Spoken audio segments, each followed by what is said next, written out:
नमस्कार। आज हम पढ़ेंगे डीएलएड फर्स्ट ईयर।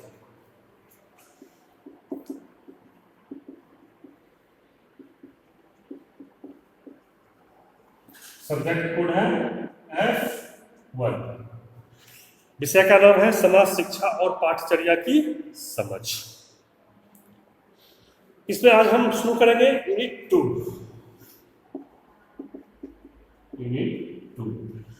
यूनिट 2 में पहला टॉपिक है शिक्षा, विद्यालय और समाज, अंतर समझ संबंधों की समझ। तो इसमें पहले हम शिक्षा के बारे में जानेंगे, विद्यालय के बारे में जानेंगे, समाज के बारे में जानेंगे, फिर सब में क्या संबंध है उसको जानेंगे।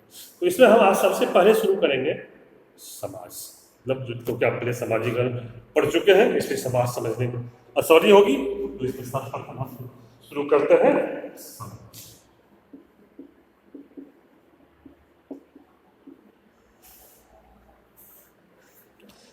देखिए, आम बोलचाल की भाषा में सामाजिक बंधनों से बने समूह को समाज कहते हैं।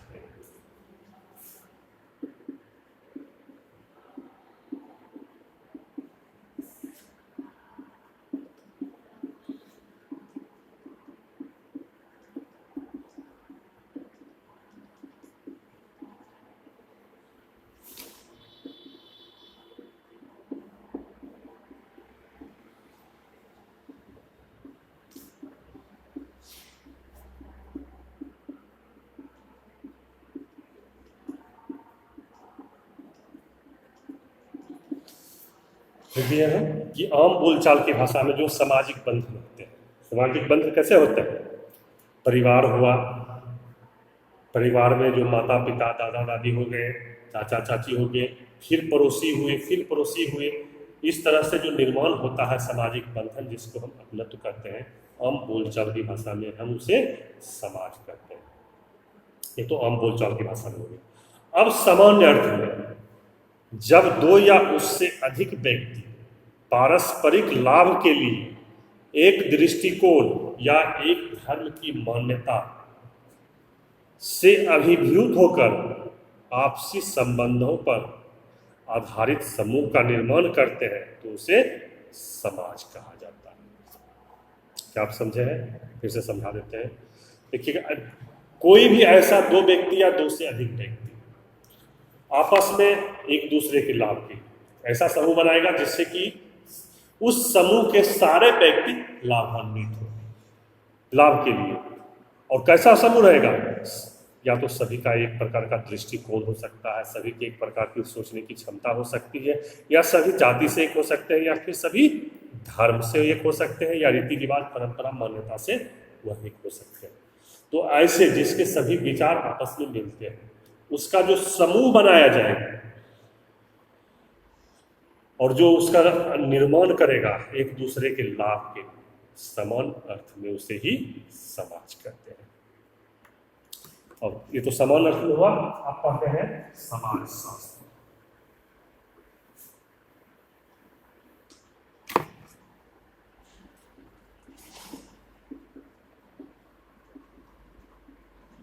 समाज शास्त्र क्या कहता है? देखिए, समाज शास्त्र के अनुसार व्यक्तियों के समूह को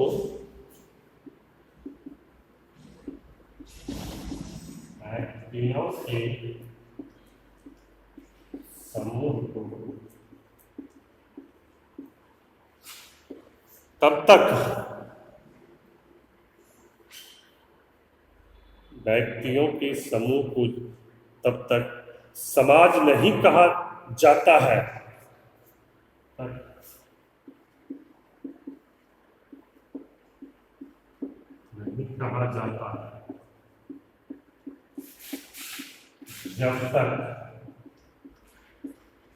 जब तक समूह के प्रत्येक व्यक्ति का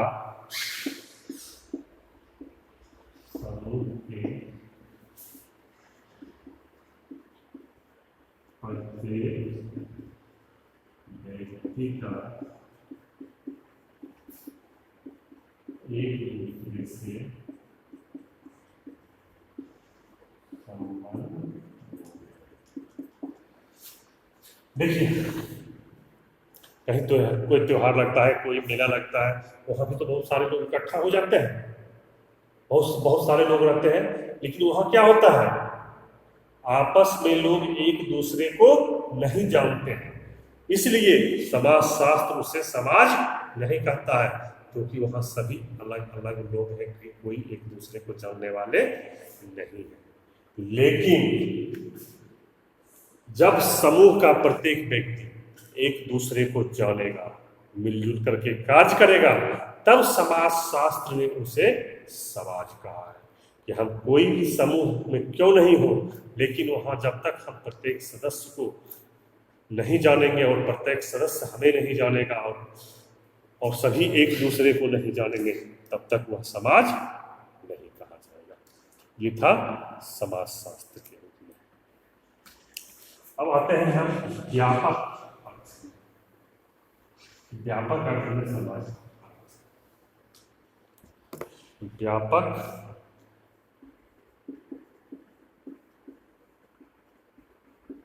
व्यापक अर्थ में समाज क्या है। तो देखिए, समाज की गरिमा, अस्तित्व एवं मानवीय संबंधों का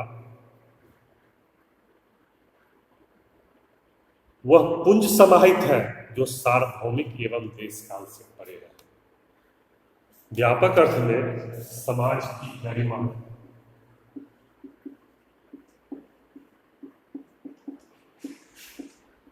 व्यापक अर्थ में समाज की गरिमा, अस्तित्व एवं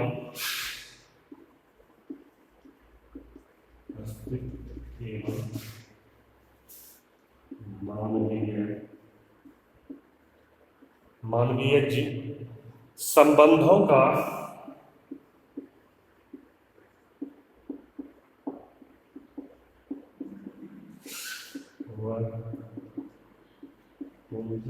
समाहित है, मानवीय संबंधों का वह पुंज समाहित है जो सार्वभौमिक एवं देश काल से परे है।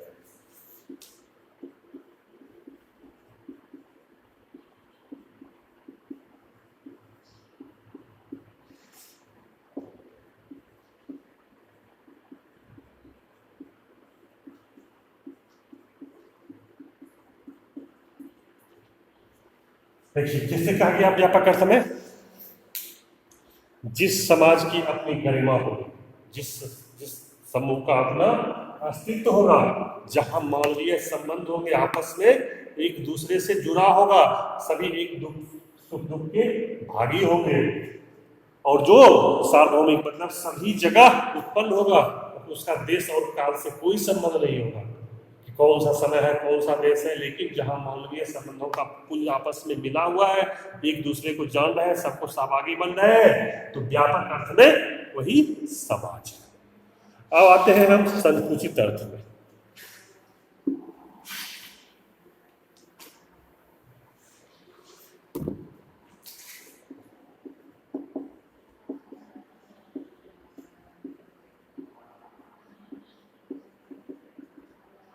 संकुचित अर्थ में देखिए, संकुचित अर्थ में समाज उन व्यक्तियों का संगठन है जो किसी विशिष्ट संस्कृति, प्रथा, मान्यता, भाषा तथा धर्म से युक्त होते हैं। जैसे इस उदाहरण हम ले लें हिंदू, मुस्लिम, तो इसको बहुत संकुचित रूप कहा गया, सोच इसका संकीर्ण कहा गया है कि जो किसी विशिष्ट मतलब जिसका संस्कृति एक समान हो, जिसकी रीति रिवाज एक समान हो, जिसकी परंपरा एक समान हो, जिसकी भाषा एक समान हो, संकुचित अर्थ में उसे ही समाज कहा दिया गया है। उसको हम लिख सकते हैं ऐसे, संकुचित अर्थ में समाज उन व्यक्तियों का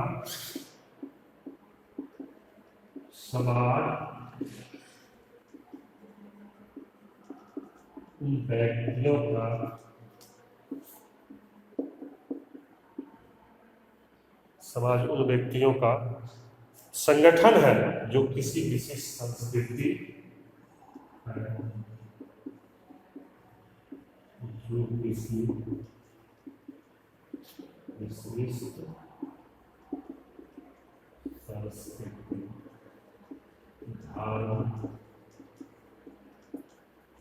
संस्कृति धर्म भाषा से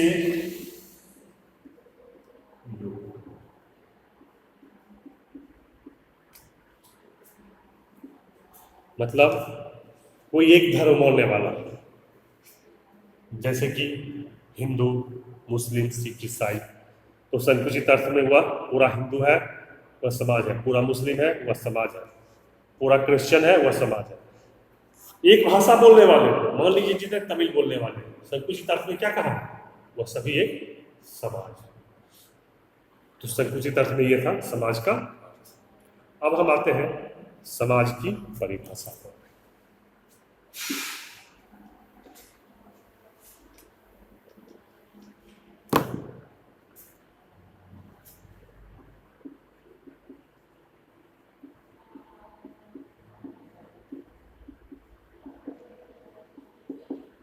समाज की परिभाषा, सबसे पहला परिभाषा हम जानते हैं ईवी र्यूटर।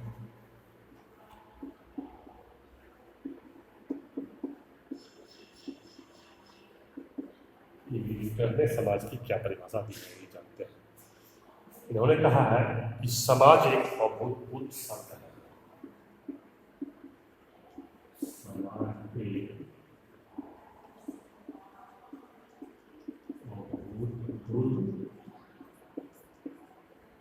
समाज एक अभूतपूर्व शब्द है जो कि एक समूह के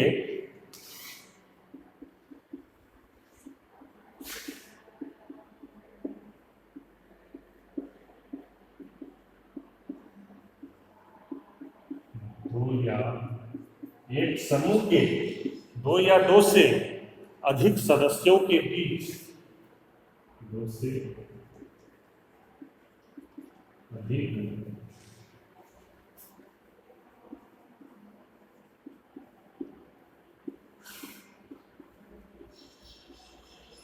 दो या दो से अधिक सदस्यों के बीच स्थित परस्पर विरोधी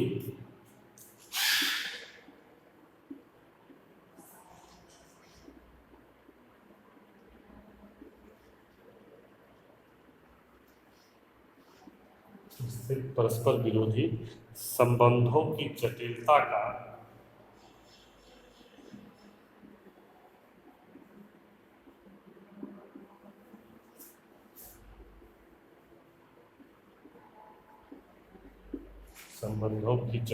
का बोध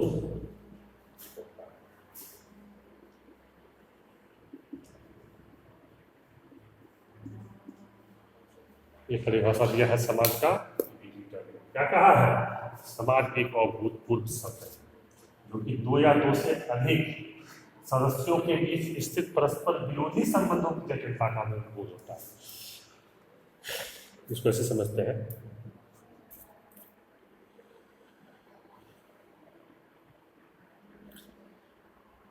दो या दो से अधिक परस्पर विरोधी शब्द कैसे होगा, कहीं पर दो व्यक्ति है, दोनों का सोच अलग अलग है, कार्य करने के तरीके अलग अलग हैं, लेकिन फिर भी उसके बीच एक संबंध बना हुआ है। तो ईवी र्यूटर ने उसे समाज की परिभाषा बना दिया। अगला परिभाषा आते हैं एडम स्मिथ।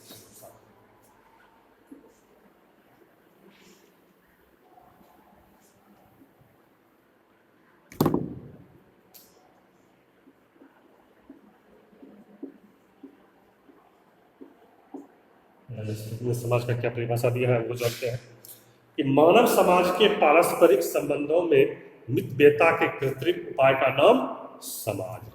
मानव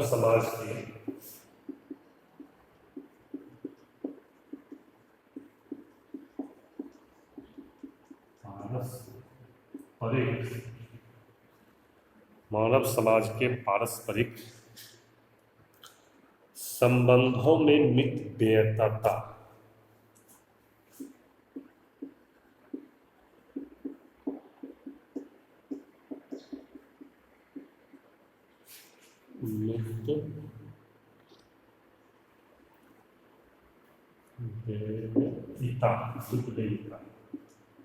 संबंधों में मित्रता के कृत्रिम उपाय का नाम